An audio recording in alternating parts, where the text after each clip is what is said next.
On va parler de l'oxygénothérapie. C'est quoi l'oxygénothérapie et quel est notre rôle AS et qu'est-ce qu'on doit surveiller par rapport à ça?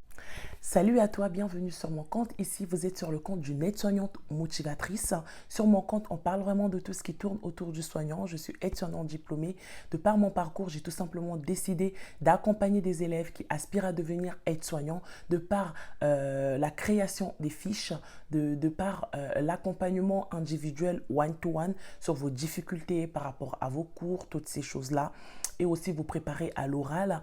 J'ai créé aussi un programme qui s'appelle Glow Up Academy. Je vous invite à aller faire un tour sur mon site internet qui s'affiche directement sur ma bio TikTok. Et aussi, j'effectue des accompagnements pour des élèves qui souhaiteraient intégrer l'école, vous aider à constituer votre dossier. C'est quoi l'oxygénothérapie? L'oxygénothérapie, c'est tout simplement une méthode visant à porter de façon artificielle, apporter de l'oxygène afin de pouvoir venir rétablir le taux d'oxygène dans le sang pour cette personne. Alors, à quel moment, par exemple, on va venir mettre l'oxygène? Si la personne, elle est en ce qu'on appelle en désaturation, donc j'espère que vous connaissez vos normes et vous connaissez c'est quoi la définition de la saturation. Donc, on parle d'une personne qui est en désaturation en dessus de 90. Le taux d'oxygène doit toujours être de 95 à 100%. À partir du moment où on descend, donc on est en désaturation, donc on désature, il faut venir intervenir donc à partir de 90-89. Généralement, c'est des gens qui ont beaucoup de problèmes d'insuffisance cardiaque, des gens qui ont beaucoup de problèmes de respiration et tout. Donc, on va venir leur mettre ce qu'on appelle l'oxygène. Donc, voilà, nous, en tant que AS, notre rôle à nous, c'est vraiment, on peut mettre les masques d'oxygène, mais par contre, on ne peut pas régler le débit de l'oxygène. Le débit est réservé uniquement aux infirmières. Parce que pourquoi? Il faut connaître quel est le débit qu'on doit mettre. Il y a des patients, on doit leur mettre sur 2 litres. Il y a des patients, on va venir leur mettre sur 2 litres 5. Il y a des patients sur 3 litres. Il y en a sur 4 litres, sur 5 litres. Il y en a même 2 fois, c'est 15 litres. Donc, si tu ne connais pas toutes ces choses-là, tu ne peux pas venir t'aventurer parce que tu peux tuer une personne. C'est pour ça qu'il est interdit. Mais par contre, nous, en tant que AS, on a aussi un rôle pour une personne qui et en oxygénothérapie, donc une personne qui porte de l'oxygène. La première des choses que...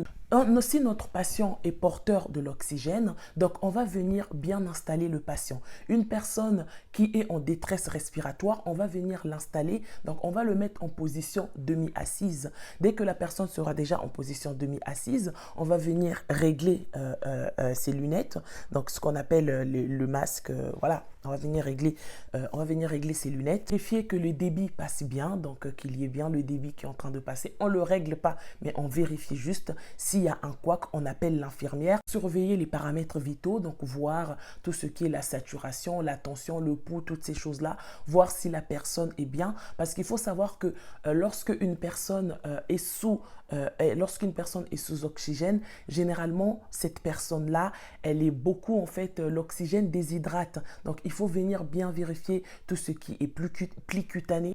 On va venir surveiller tout ce qui est tégument. Donc, les téguments, c'est ça, les extrémités. Si c'est pas marbré, si c'est pas bleuté, pour signaler et tout ça, parce que ce sont aussi des signes. On va venir voir si la tubulure, elle est bien coudée. Donc, si la tubulure, elle est bien coudée, ça permet tout simplement, du coup, à l'oxygène de bien passer.